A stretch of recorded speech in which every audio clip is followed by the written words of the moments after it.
ابھی کچھ حالات وہاں پہ کاروبار سے تو وہ بہت دور رہا ہے، لیکن ابھی وہاں پہ کچھ کاروباری ایکٹیویٹیز شروع ہو گئی تھی، لیکن بدقسمتی سے جو کورونا کا مسئلہ آیا ہے اس سے پھر متاثر ہوا۔ گلگت بلتستان میں جیسے کہ 2-3 سیکٹر ہیں جن پہ مستقبل میں کام ہو سکتا ہے۔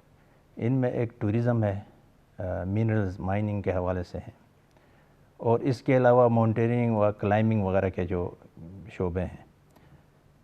تو اس صورتحال میں ابھی جو اس کا منرلز کے حوالے سے جو ہم گزشتہ 6-7 سال سے ہم اس پہ جد و جہد کر رہے ہیں، کوئی پالیسی، واضح پالیسی بنے گورنمنٹ کی طرف سے تاکہ لوگ وہاں پہ انویسٹمنٹ کریں، ان کو سیکیور محسوس کریں اور انویسٹمنٹ کریں۔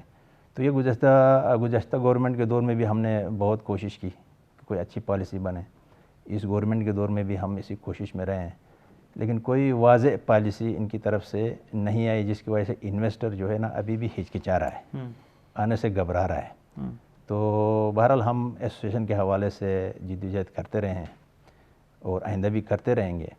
تو کورونا کے حوالے سے جیسے ابھی شروع ہوا تھا، کچھ انویسٹرز وہاں ہم نے ان کی توجہ دلائی تھی اس طرف، تو جیسے یہ کورونا کا مسئلہ ہو گیا تو سارا نظام بند ہے، جیسے آپ کو پتہ ہے لاک ڈاؤن ہے، جو چھوٹے جو ہمارے مائنرز ہیں وہ بھی متاثر ہیں، ان کو مائننگ کے سے ریلیٹڈ سامان مل نہیں رہے مارکیٹ میں، وہ مائننگ نہیں کر رہے ہیں۔ حالانکہ انہوں نے کہا کہ مائننگ آپ کر سکتے ہیں کیونکہ شہر سے دور علاقہ ہوتا ہے، وہاں پہ اتنا مسئلہ نہیں ہوتا ہے، لیکن ان کو جو سامان ملنا ہے انہوں نے شہر سے خریدنا ہے، جیسے ایکسپلوسیو وغیرہ خریدنا ہے، اور چیزیں خریدنا ہے، راشن خریدنا ہے مائنرز کے لیے، تو وہ چیزیں مل نہیں رہیں لاک ڈاؤن کی وجہ سے، تو معاملات بہت سلو ہو رہے ہیں۔ معاملات بھی سلو ہیں، اور اس سے پہلے بھی کوئی واضح پالیسی مرتب نہیں کی گئی۔ قربان علی صاحب، واضح پالیسیز نہ ہونے کی وجہ سے گلگت بلتستان کو کتنا نقصان ہوا اور ہو رہا ہے، اور پورے پاکستان کی معیشت کو اس سے کتنا نقصان ہو رہا ہے؟ کاشف صاحب، یہ جو منرل جو وہ شعبہ ہے، گلگت بلتستان کی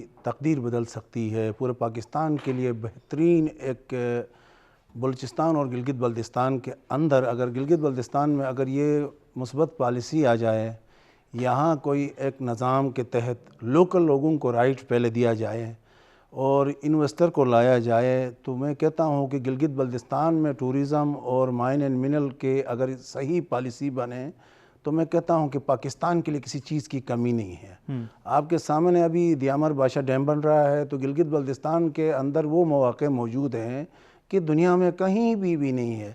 تو ہم سمجھتے ہیں کہ جو بھی گورنمنٹ آئے ہیں، پہلے اس گورنمنٹ نے 5 سال مکمل کیا، اس سے پہلے پیپل پارٹی کے گورنمنٹ تھی، انہوں نے تو بالکل کچھ کام نہیں کیا۔ اس گورنمنٹ نے تھوڑا سا، ہم خود چیف منسٹر صاحب سے کافی دفعہ اس پہ ذکر کرتے رہے ہیں کہ ان کو ریکویسٹ کرتے رہے ہیں کہ جی اس کو فائنل، کبھی کشمیر افیئر کے حوالے کیا، کبھی صوبائی گورنمنٹ، کبھی کونسل کے حوالے، تو اس بیچ میں یہ کوئی واضح پالیسی نہیں ہوئی۔ کچھ وقت کہا کہ جی مائن کا پالیسی کھل گیا، ابھی کچھ لوگوں کو مل رہا، کچھ کو ملا، پھر اس کے اندر لوکل لوگوں کے اندر کوئی رائٹس نہیں رکھے گئے ہیں کہ کیا لوکل لوگ کام کرنا تب دیں گے جب تک ان کی حقوق ان کو ملے۔ کسی گاؤں میں، کسی علاقے میں جا کے اگر آپ مائننگ کریں گے تو پہلے لوگ چاہتے ہیں کہ ہمارا کیا بنے گا۔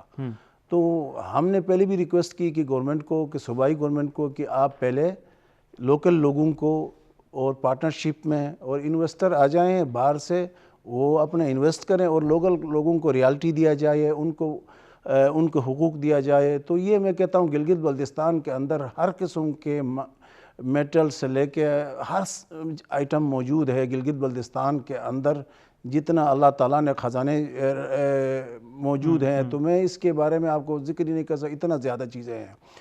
صرف کمی ہے کہ ہماری پالیسی، ابھی یہ موجودہ گورنمنٹ ہے فیڈرل پی ٹی آئی کی، ہم توقع رکھتے ہیں کہ یہ بھی اگر گلگت بلتستان کی اس پالیسی کو مائن اینڈ منرل جیسے کے پی کے میں ہے، جیسے کشمیر میں ہے، وہاں تو سسٹم چل رہا ہے فرسٹ کلاس، بہت اچھی طریقے سے لوگ کام کر رہے ہیں، کے پی کے میں مائننگ ہو رہی ہے اور مختلف شعبوں میں۔ تو ایون گلگت بلتستان میں ماربل اور گرینائٹ کا بھی کوئی صحیح پالیسی نہیں ہے۔ تو لوگوں کے لیے ترقی کرنے کے لیے آپ کے پاس وہاں کوئی فیکٹری نہیں ہے، وہاں آپ کے پاس کوئی انڈسٹری نہیں ہے، آپ کے پاس صرف چائنا روڈ ہے، تو چائنا روڈ بھی وفاق میں جس جماعت کی نمائندگی ہے، اگر گلگت بلتستان میں بھی وفاق میں جو جماعت نمائندگی کری اسی جماعت کی نمائندگی ہوتی تو پھر کیا آپ کو لگتا ہے پالیسی مرتب ہو جاتی؟ جی یہ پہلے تو ہوتا یہی آ رہا ہے کہ وفاق میں جو گورنمنٹ ہوتی اسی کی گورنمنٹ، جیسے کشمیر میں یا گلگت بلتستان میں اس طرح. مجھے نہیں لگتا ہے کہ پی ٹی آئی کا جو اس وقت جو صورتحال ہے گلگت بلتستان کے اندر، وہ خود میں گورنر اور ان کی صوبائی پریزیڈنٹ کے بیچ میں، گورنر صاحب ایک سمجھو کہ خودکش حملہ آور ہے کہ وہ اپنے پارٹی کے لیے، کہ وہ اس طرح کا کوئی نہیں میں دیکھ رہا تھا کہ یہ حکومت بنے، پی ٹی آئی کی شاید بن جائے، مگر وہ آپس کی ان کی چپکلشیں ہیں. اس وجہ سے ابھی واضح نظر نہیں آ رہا کہ گلگت بلتستان میں پی ٹی آئی کی گورنمنٹ واضح آ جائے گی کہ نہیں آئے گی، کہ ان کی پارٹی کے اندر ان کی اندرونی معاملات، گلگت بلتستان کے حوالے سے میں بات کر رہا ہوں. تو گورنر صاحب جو بیٹھے، اس سے پہلے جو گورنر آیا تھا جو پیپل پارٹی کا قاہرہ، وہاں کوئی دھاندلی کا، کوئی کسی چیز کا گنجائش بالکل نہیں ہے، 0% ہے. صرف اپنے ٹیم کو فیسلٹیٹ کرتے ہیں. تو پہلے قاہرہ صاحب آئے ہیں، اس کے بعد برجیش طاہر صاحب آئے ہیں، انہوں نے اپنے پارٹیوں کو مطلب ایک فیسلٹیٹ کیا، مطلب ان کو اچھے، ان کو انوائرمنٹ دے دی، ان کو مطلب آگے موقع دے دیا. اب یہ جو پی ٹی آئی کا جو گورنر صاحب ہیں، وہ صرف اور صرف علاقے کے لیے مسائل اور پارٹی کے لیے مشکلات ہی پیدا کر رہے ہیں. تو اس وجہ سے مجھے نہیں لگتا ہے کہ ان کی کوئی واضح مطلب اکثریت آئے گی. اچھا، میں اس پر نگران سیٹ اپ پر بھی آتا ہوں. ذوالفقار صاحب، ابھی آپ سرمایہ کاری کی بھی بات کر رہے تھے، مائنز اینڈ منرل کے شعبے سے آپ کا تعلق بھی ہے. لوکلی لوگوں کا اعتماد، جس طرح سے قربان صاحب نے بھی بات کی کہ بحال کرنا بہت زیادہ ضروری ہے. لوکلی لوگوں کا ٹرسٹ ایکٹیویٹ ہوگا، ڈیولپ ہوگا، تو اس کے بعد ہی باہر سے بھی سرمایہ کاری آئے گی. لوکلی لوگوں کا اعتماد بحال کرنے کے لیے کیا پالیسیز ہیں؟ اس میں لوکل لوگوں کے اعتماد کی بحالی کے لیے ہم نے چند مثالیں گورنمنٹ کو کچھ یہ بھی دی تھی کہ جیسے آپ کو پتہ ہے کہ یو اے ای میں، عرب میں، سعودی عرب میں یا عرب کنٹریز میں جو پالیسی ہے لوکل کو بوسٹ اپ کرنے کے لیے یا لوکل لوگوں کو اوپر اٹھانے کے لیے، تو ان کی بڑی اچھی پالیسی ہے. جیسے وہ یہ جیسے وہاں تیل کا جب ہو گیا، مطلب نیچرل ریسورسز کے حوالے سے، تو ان کی پالیسی بہت اچھی ہے اور انہوں نے اس سے بھرپور فائدہ اٹھایا ہے. اس کے مقابلے میں اگر آپ افریقہ میں جائیں، وہ بھی بڑا نیچرلی رچ ایریا ہے، لیکن ان کی پالیسی بہت کمزور رہی ہے. تو وہاں پہ باہر کے بڑے بڑے ملٹی نیشنل کمپنیاں آ کے باربٹ وائر بچھا کے اندر کام کر کے کنٹینر بھر کے، ان کو پتہ ہی نہیں ہے. تو وہاں چند ایک لوگ جو بڑے لوگ جو چند تھے وہ انوالو تھے، باقی نیچے طبقہ سارا محروم رہ گیا. تو ہماری یہی گزارش تھی کہ پالیسی اس طرح کی رکھیں جیسے سعودی عرب میں ہے، جیسے یو اے ای میں ہے، کہ لوکل بندوں کو ہر صورت میں آپ نے ایکوموڈیٹ کرنا ہے. تو جب لوکل بندہ ایکوموڈیٹ ہوگا اور جوائنٹ وینچر ہوں گے تو لا محالہ ماحول بنے گا، لوگ اعتماد کریں گے. تو یہی ہماری گزارش ہے کہ یہ پالیسی ایسی ہو جس میں لوکل بندوں کو پریارٹی دی جائے اور ان کو اعتماد ان کو ہو کہ یہ ہمارے حق میں ہے، جیسے سعودی عرب میں ہے، یو اے ای میں ہے، جس کی مثال ہم نے آپ کو دی ہے. اچھا، دیگر ممالک میں ہمارے سامنے ایگزامپلز ہیں، وہاں پر جس طرح سے پریکٹس کیا جا رہا ہے تمام تر پالیسیز کو، ہمارے ہاں اس طرح سے پریکٹس نہیں کیا جاتا. کرونا کی وجہ سے بھی کہیں نہ کہیں بہت سارے چیلنجز کا سامنا کرنا پڑ گیا. ابھی سچویشن کتنی قربان صاحب تبدیل ہوگی، اور اس حکومت کے جتنے دن باقی ہیں جاتے جاتے ہی ان کے چیلنج میں اضافہ ہوا ہے، اور آنے والی حکومت کے لیے کن کن چیلنجز کا سامنا کرنا پڑے گا اسے؟ جی، اس حکومت نے تو میں نے کہا کہ یہاں کے لوکل کمیونٹی بھی ملیں، اور میں اپنے ڈسٹرکٹ کی بات کروں جہاں سے میں بلانگ کرتا ہوں، نگر سے. جب کرونا شروع ہوا تو ہمارے پاس سنگل ماسک تک نہیں تھا موجود، کیونکہ یہ کسی کو پتہ ہی نہیں تھا. تو ہماری لوکل کمیونٹی، ہم نے اینٹی کرونا ٹاسک فورس بنایا.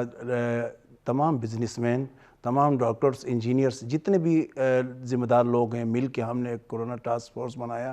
اور ہم نے سب سے پہلے پیرامیڈک اور ڈاکٹروں کو اپنے ڈسٹرکٹ میں کوشش کی کہ ہم نے وہاں چیزیں پہنچا دی، کیونکہ گورنمنٹ کو بھی پتہ نہیں تھا کہ یہ ایک دم یہ بیماری اس طرح پھیلی. پھر اس پہ بڑے لوگوں نے بات کی، جی یہ ایران سے پھیلا ہے، زائرین آ گئے ہیں.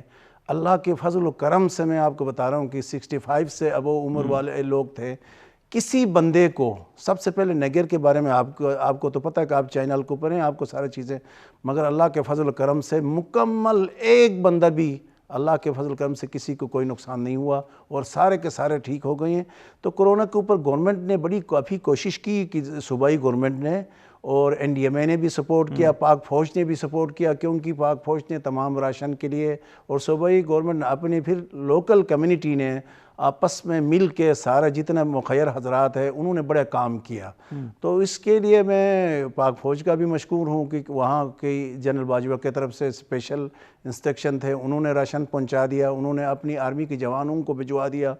پھر صوبائی گورنمنٹ نے اپنی انتظامیہ کو تمام انتظامیہ جتنے بھی ڈپٹی کمشنر تھے گلگت بلتستان میں انہوں نے الرٹ کر دیا، پھر کمشنر صاحب اور جتنے بھی لوگ تھے انہوں نے بہت زیادہ کام کیا اور وہ اللہ کے فضل سے گلگت بلتستان میں سچویشن اس وقت کنٹرول ہے۔ آنے والا گورنمنٹ کے لیے چیلنجز بہت زیادہ ہے، کیونکہ یہ ابھی کہہ رہے ہیں کہ کرونا ابھی ختم نہیں ہوا، اس کو آگے بڑھتا رہے گا، تو اس کے لیے حکمت عملی مزید بہتر بنانے کی ہمیں ضرورت ہے اور اس کے اوپر ہمیں سوچنے کی ضرورت ہے۔ اب جب نگران سیٹ اپ آئے گا تو ایسا سیٹ اپ آنا چاہیے کہ سارے لوگوں کو یہ منظور ہو کہ نگران وزیر اعلیٰ ایسا کوئی بندہ آ جائیں کہ تاکہ سارے کمیونٹیز مطمئن ہو۔ تو ہم چاہتے ہیں کہ یہ جو مجھے نہیں لگتا ہے کہ چیف منسٹر اور اپوزیشن لیڈر اور امور کشمیر کے اتفاق پہ آئے گا۔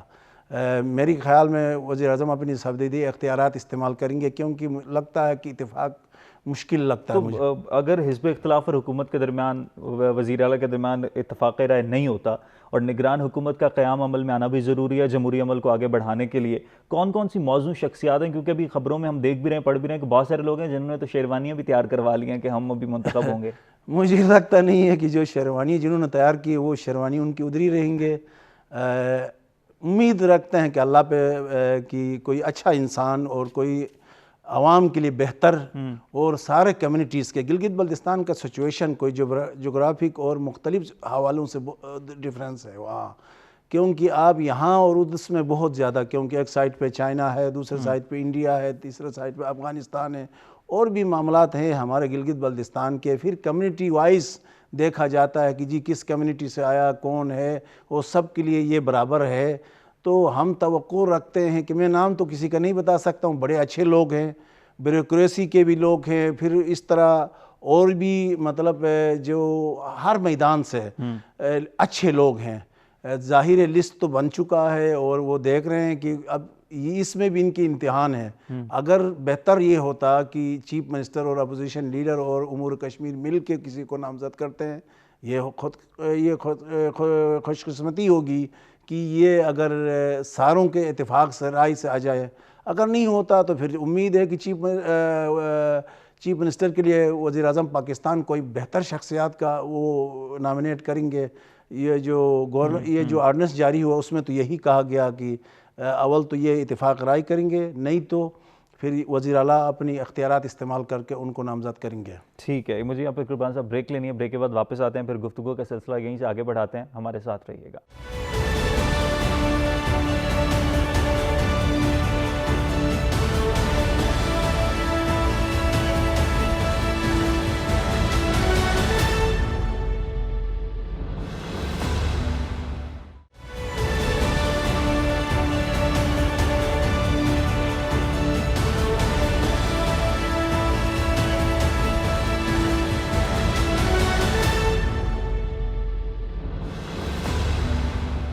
Already welcome back. بریک کے بعد واپس آنے کا شکریہ۔ فارمر وائس پریزیڈنٹ قربان علی صاحب میرے ساتھ اسٹوڈیوز میں موجود ہیں، سید ذوالفقار حسین شاہ صاحب موجود ہیں۔ شاہ صاحب، ابھی منرلز اینڈ مائنز کی اگر ہم بات کریں تو گلگت بلتستان میں کتنے فیصد لوگ ایسے ہیں جن کا روزگار اسی سے وابستہ ہے اور کرونا کی وجہ سے ان کی مشکلات میں اضافہ ہو گیا؟ گلگت بلتستان کے تقریباً 12 سے 15% لوگ جو اس شعبے سے ڈائریکٹ اس کے ساتھ انوالومنٹ ہے ان کی، اور ان کا ذریعہ معاش ہے یہ۔ اس میں چھوٹے مائنرز ہیں جو جیم سٹونز کی جو مائننگ کرتے ہیں، وہ تقریباً کوئی 10,000 پلس لوگ ہیں جن کا ڈائریکٹ جو ہے نا اس شعبے سے تعلق ہے اور اسی سے ان کا روزگار ہوتا ہے۔ وہ سیزن میں وہاں پہ جا کے چھوٹے پیمانے پہ مائننگ کرتے ہیں، وہاں سے جیم سٹون وغیرہ لے کے آتے ہیں مارکیٹ میں، پھر وہاں سے وہ مارکیٹ سے وہ پھر پشاور جاتا ہے، پشاور سے پھر بینکاک جاتا ہے، پھر وہاں اس کی کٹنگ پالشنگ ہونے کے بعد وہ دنیا میں جہاں جہاں اس کی مارکیٹ ہے وہاں جاتا ہے. تو بس بدقسمتی سے یہ ہے کہ اس کا بھی کوئی پراپر ہمارے پاس اس مائننگ کا اس شعبے کا بھی کوئی پراپر کوئی پالیسی نہیں ہے. اگر ان چیزوں کو ہم گلگت کی سطح پہ ہی وہاں پہ ہی اس کی مارکیٹ ڈیولپ کریں, وہیں پہ کٹنگ پالشنگ کریں, وہیں پہ اس کی ویلیو ایڈیشن کریں تو اچھا خاصا زر مبادلہ ہم کما سکتے ہیں. لیکن جو ہمارے حصے کا جو ہمیں کمانا چاہیے وہ بینکاک میں لوگ کماتے ہیں اس کو انہانس کرنے کے بعد. تو اس میں تقریباً 10,000 لوگ تو ڈائریکٹلی انوالو ہیں, چھوٹے جو مائنرز ہیں. اس کے علاوہ جو انڈسٹریل مائننگ ہے جیسے ماربل ہے, گرینائٹ ہے, کاپر ہے, لیڈ ہے, اور بھی بہت سارے اس طرح کے میٹلز اور منرلز ہیں, تو ان کی ابھی اس پروسیس میں جا رہا ہے گلگت بلتستان. ابھی کچھ بڑے لڑ جگڑ کے کچھ لیزز ابھی ہوئے ہیں. یہ گزشتہ 2008 سے لیزز بند تھے بالکل نا, تو ہم ایسوسیشن کے پلیٹ فارم سے اس کے لیے جد و جہد کرتے تھے. تو تب جا کے 2016 سے کچھ یہ تھوڑا سا انہوں نے دینا شروع کیے ہیں کہ کچھ لوگوں کو لیزز انہوں نے ایشو کیے ہیں, تو جن پہ ابھی اس کا لمبا پروسیس ہوتا ہے لیز کا نا, اس کا بالکل باقاعدہ ایک اسٹڈی ہوتی ہے. تو ابھی اسٹڈی کے مراحل میں ہیں, لوگ اپنے اپنے لیزز کی اسٹڈی کرا رہے ہیں. جب یہ اسٹڈی ہو کے ان کے پاس کوئی سائنٹیفکلی پروون کوئی اگر ڈپازٹ آئے گا ان کے پاس تو پھر انویسٹر خود بخود آئے گا. تو ابھی اس وقت وہ جو جس مراحل سے گزر رہے ہیں وہ اسٹڈی کے مراحل میں ہیں. تو انشاءاللہ 1-2 سال میں تو یہ ایک بہت وسیع پیمانے پہ یہ کام ہو سکتا ہے. مائننگ کی آپ نے کہا کہ کوئی پالیسی ایسا مرتب نہیں کی گئی. پاکستان کے دیگر صوبوں میں بلوچستان کی اگر بات کی جائے یا باقی ملکوں کی بات کی, جس طرح سے آپ نے پہلے یو اے ای کی مثال دی, سعودی عربیہ کی مثال دی, وہاں پر مائننگ کے حوالے سے کیا پالیسیز ہیں, اور اگر وہ پالیسیز گلگت بلتستان میں ہو تو کتنا جو ہے وہ کارگر ثابت ہو سکتے ہیں؟ وہاں کے پالیسی کا ہم مثال اس لیے دے رہے ہیں کہ وہاں ڈائریکٹ جو ہے نا کوئی ملٹی نیشنل کمپنی کے حوالے نہیں کی جاتی. اپنے جو ریسورسز ہیں نا وہ لوکل بندے کی پارٹنرشپ کے ساتھ دیتے ہیں. تو کچھ مطلب یہ ہے کہ کم از کم اس میں سے 25-30% جو بینیفٹ ہے وہ لوکلی وہاں پہ رہ جاتا ہے اگر ملٹی نیشنل کمپنی بھی آ جائے تو, کیونکہ وہ جوائنٹ وینچر کر کے آتی ہے اس کے ساتھ. تو اس لیے ہم کہتے ہیں کہ یو اے ای اور سعودی عرب کی جو پالیسی ہے. باقی پاکستان کے دوسرے جو صوبوں میں, کشمیر میں, سندھ میں, پنجاب میں, بلوچستان میں تو پالیسیز بنی ہوئی ہیں. لیکن بدقسمتی سے ان سب پالیسی سے جو زیادہ مشکل پالیسی تھی وہ گلگت بلتستان کی تھی. مشکل بنایا تھا, مطلب آلموسٹ ان کو جو ریکوائرمنٹ پوری کرنی نا اس سے کم از کم ہم نے ڈبل چیزیں کرنی تھی. تو ہمارا یہ مطالبہ تھا, چونکہ ہم نئے ہیں اس سیکٹر میں, گو کہ گلگت بلتستان بہت رچ ہے منرلس میں, لیکن یہ سیکٹر ڈیولپ نہیں ہوا ہے. ہم ابھی اس کو ڈیولپ کرنا چاہتے ہیں, تو آپ اس میں کنسیشنز ہمیں دے دیں, اس رول میں نا آسان بنائیں. تو کم از کم یہ ہے کہ ہمارا مطالبہ یہ ہے کہ جو کشمیر میں ہے, کیونکہ ہمارا ان کا سٹیٹس تقریباً ایک جیسا ہے, تو جو کشمیر میں رولز ہیں ان کو فالو کریں, ان کو ایز اٹ از جو ہے نا ایکسٹینڈ کریں گلگت بلتستان میں اور ان پر عمل کریں. تو پالیسی تو ایک بنی ہے پریشر کی وجہ سے, لیکن وہ بھی ابھی ہم اس سے مطمئن نہیں ہیں. وہ پالیسی جو ہے سخت ہے. ہم کہتے ہیں اس سے بھی نرم شرائط پہ آپ بنائیں تاکہ لوگوں کے لیے آسانی اور لوگ آسانی سے اس کام میں انٹر ہو جائیں, کیونکہ ہمارا فیوچر اسی میں ہے. ٹھیک ہے. اچھا قربان صاحب, بجٹ کے حوالے سے بھی عید سے پہلے حفیظ صاحب نے گفتگو کی میڈیا سے, انہوں نے یہ بات کہا کہ ہم اپنا بجٹ دے کر جائیں گے جانے سے پہلے. تو بجٹ کس طرح سے ڈیزائن ہوگا, کیا صورتحال, کس طرح سے بیلنس کیا جائے گا, کیونکہ اوور آل تو اب اگر پورے پاکستان کے بجٹ کی اگر ہم بات کریں تو اس پر بھی بہت سارے سوالات اب اٹھ رہے ہیں معاشی طور پر, جس طرح سے کرائسس کے سامنے. تو اس پر کس طرح سے اس کو بیلنس کرے گی حکومت گلگت بلتستان کی؟ اس میں لیٹسٹ میرے خیال میں یہاں اس کے اوپر یہ بات ہوگی کہ جو آن گوئنگ اسکیمیں ہیں ان کو آگے کنٹینیو کیا جائے گا, نیا کوئی اسکیمیں نہیں لی جائے گی. ٹھیک. کیونکہ اگر ابھی نئی اسکیمیں لے لیں تو آپ کسی کو تمام ممبران کا ٹائم ختم ہو رہا ہے, اس کی فارمیلٹیز پورا کرنے کے لیے نئے ان کی جو ڈاکومنٹیشن کرنا ہے, ان کی اسکیمیں رکھنا ہے, ان کا فیزیبلٹی بنانا ہے, ان کی تمام چیزیں آپ نے سائٹ پہ جا کے کی اسٹیمیٹ بنانا ہے, تو یہ چیزیں مشکل ہے. اس لیے تو میرے خیال میں یہ بجٹ یہ گورنمنٹ پیش نہیں کرے گی, اور اس میں یہ ہوگا کہ جو آن گوئنگ اسکیمیں ہیں ان کو ہی کنٹینیو کیا جائے گا اور چھوٹا موٹا کوئی چیزیں کر دیں گے, کیونکہ بجٹ میں دوبارہ کوئی اسکیم نہیں رکھا جائے گا میری اندازہ کے مطابق, کیونکہ یہ ان کے لیے بھی مشکلات ہوں گے اور آنے والے بھی پھر اس میں مسائل کھڑا کر دیں گے کہ بھائی نہیں جی. تو اس میں یہ ہوگا کہ زیادہ تر جو اسکیمیں چل رہی ہیں جن میں فنڈ کی کمی ہے ان کو آگے بڑھایا جائے گا اور انہی کو کنٹینیو کیا جائے گا. اس میں باقی نیا کوئی بجٹ پیش مشکل لگتا ہے مجھے. نیا جو آنے والے پھر نگران ہوگا وہ بھی بجٹ پیش نہیں کر سکتے ہیں. تو اس میں حفیظ صاحب یہی بہتر انہوں نے میرے خیال میں یہی سوچا کہ آن گوئنگ جو سکیمیں ہیں ان کو کنٹینیو کیا جائے اور جو سکیمیں پہلے سے ADP کے اندر آئی ہیں ان کو آگے بڑھایا جائے. اچھا، ابھی آن گوئنگ کون سے ایسے پروجیکٹ ہیں جو چل رہے ہیں اور کتنے ایسے پروجیکٹ ہیں جو مکمل ہو گئے اور ان کا گلگت بلتستان کو فائدہ بھی بہت ہوا؟ دیکھیں گلگت بلتستان کے لیے پاور سیکٹر میں کافی پروجیکٹس ہیں جو آلریڈی کام ہو رہا ہے. پاور سیکٹر میں تو جس طرح ڈالر کا ریٹ بڑھا ہے، جس کی چیزیں بڑھی ہیں تو وہ چیزیں تو جو آدھا کام ادھورا رہ گیا. تو پاور سیکٹر میں بہت زیادہ کام ہوا گلگت بلتستان میں ہائیڈرو پاور کے اوپر. پھر روڈز، مختلف روڈز بنے ہیں، پھر ہاسپیٹلز بنے ہیں گلگت کے اندر. کارڈیو کا ہاسپیٹل بنا ہے، کینسر کا ہاسپیٹل بنا ہے، اور چیزیں ہیں. مگر ہماری چیزیں جو رہ گئی ہیں وہ میڈیکل کالج تھی، یونیورسٹی تھی تو وہ نہیں بنی ہماری. انجینئرنگ یونیورسٹی نہیں بنی ہماری. یہ پہلے سے ہمارا مطالبہ تھا، پہلے گورنمنٹ سے بھی. یہ چیزیں ہماری بہت اہم ضرورت ہے. گلگت بلتستان کے اندر قراقرم یونیورسٹی کے اندر آپ کی کوئی کلاسیں تو چل رہی ہے، وہ نہ ہونے کے برابر ہیں. کیونکہ آپ کے پراپر میڈیکل کالج ہو، میڈیکل یونیورسٹی ہو اور اس کے اندر یا انجینئرنگ یونیورسٹی ہو. تو یہ انجینئرنگ کی کلاسیں بھی چلا رہا ہے ابھی قراقرم یونیورسٹی، اور میڈیکل کے بھی میرے خیال میں کچھ اسٹوڈنٹ تو وہ ناکافی ہے. تو یہ اس کی آنے والے گورنمنٹ کے لیے یہ لازمی چیزیں بننی چاہیے، کیونکہ گلگت بلتستان کے لوگ بڑے ٹیلنٹڈ لوگ ہیں، بڑے ایجوکیشن میں پورے پاکستان میں سب سے آگے لوگ ہیں، اور ان کی خواہش ہے کہ میڈیکل اور انجینئرنگ یونیورسٹی وہاں بنے گلگت بلتستان کے.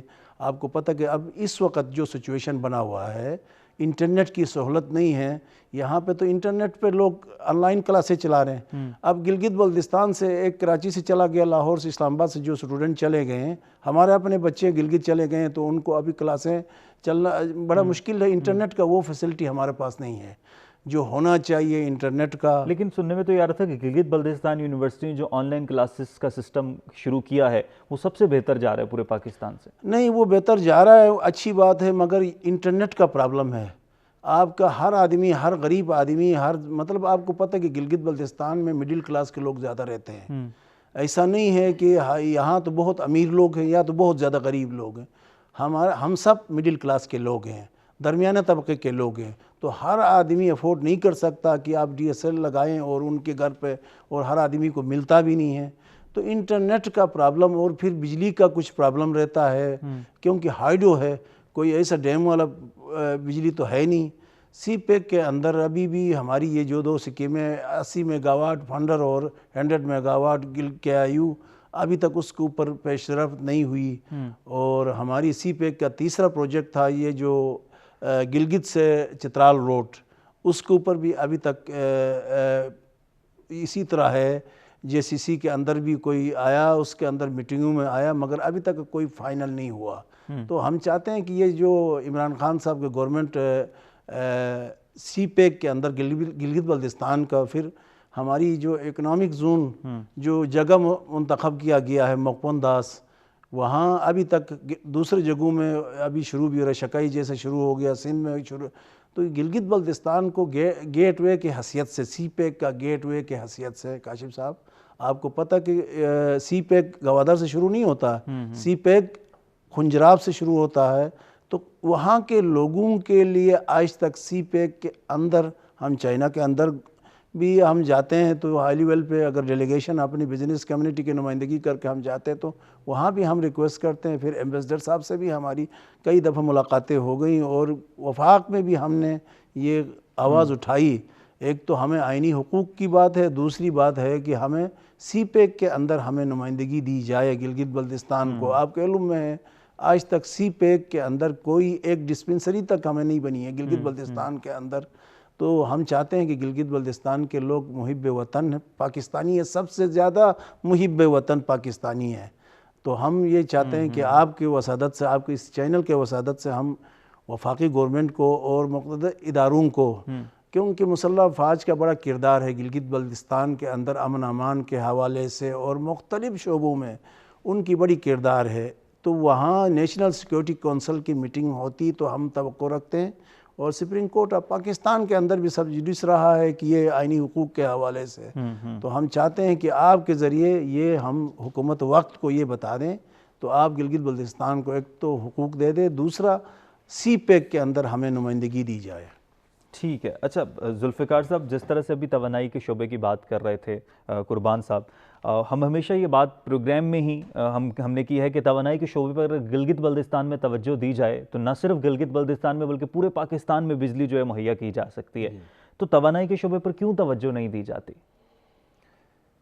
اس کو بدقسمتی ہی کہہ سکتے ہیں۔ یہ بہت پہلے سے، جب میں سکول پڑھتا تھا اس زمانے میں بھی، جرمن کی ایک کمپنی جو ہے ایک وہاں پہ سروے کر رہی تھی اس ہائیڈرو پاور کے اوپر، تو یہ تقریباً کیلکولیٹڈ ہے، تقریباً 50,000 میگا واٹ پوٹینشیل وہاں پہ ڈسکلور ہے۔ اس کے علاوہ میرے خیال میں اس سے 5 گنا زیادہ تو ڈسکلور ہی نہیں ہوا، ورک نہیں ہوا اس کے اوپر نا، تو یہ سارا ڈسکلور ہے۔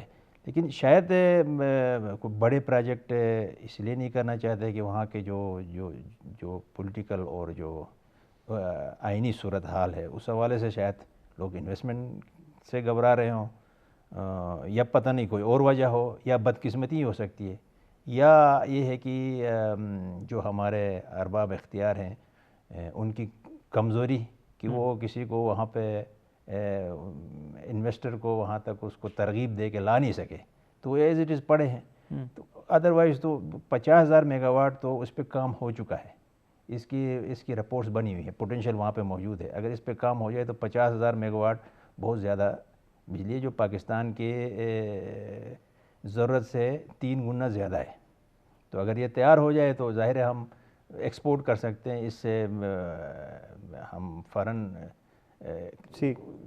توانائی کے شعبے پر توجہ دینے کی ضرورت ہے، توجہ نہیں ہے۔ اس سے نہ صرف پاکستان کی کمی پوری ہو سکتی ہے بلکہ دیگر ممالک کو بھی ہم ایکسپورٹ کر سکتے ہیں۔ قربان صاحب، توانائی کے شعبے پر توجہ نہ دینے کی وجہ سے یقینی طور پر بہت سارے مسائل آ جاتے ہیں، بجلی کی پیداوار کم ہو جاتی ہے، وہاں پر بجلی کی سہولیات اس طرح سے نہیں مل پاتی ہیں۔ ابھی آپ انٹرنیٹ کی سہولت کی بات کر رہے تھے۔ گلگت بلتستان وہ علاقہ ہے جہاں پر زیادہ تر لوگوں کا روزگار سیر و سیاحت سے منسلک ہے، ہوٹلنگ کے شعبے سے منسلک ہے۔ بجلی نہ ہونے کی وجہ سے اور انٹرنیٹ کی سہولت نہ ہونے کی وجہ سے جو ٹورزم کا شعبہ ہے اور ہوٹلنگ کا شعبہ ہے، یہ کتنا زیادہ متاثر ہو جاتا ہے؟ میں آپ کو بتاؤں کاشف بھائی کی پچھلے دفعہ کی میں نے آپ کو تقریباً 2 ملین کے قریب لوگ آئے ہیں۔ میں نے آپ کو ہنزا کے اندر خصوصاً ہنزا نگر میں پھر بھی بہتری ہے ہائیڈرو پاور کا۔ ہنزا کے اندر اگر گرمیوں میں بھی 4 گھنٹہ بجلی آتی ہے تو اس کے اوپر بہت زیادہ توجہ دینے کی ضرورت ہے۔ دنیا سے لوگ آتے ہیں سیر و سیاحت کے لیے۔ گلگت بلتستان اور سکردو کے اندر بھی اس طرح ہے، تو کچھ گرمیوں میں تو بجلی بہتر ہوتی ہے، جو سردیوں میں تو بالکل نہ ہونے کے برابر ہوتی ہے۔ اس کے اوپر بڑی توجہ دینے کی ضرورت ہے۔ ٹورزم بہت زیادہ ہے، بدقسمتی سے یہ کورونا کی وجہ سے ابھی اس دفعہ ٹورزم کے بڑا نقصان ہوا گلگت بلتستان کا۔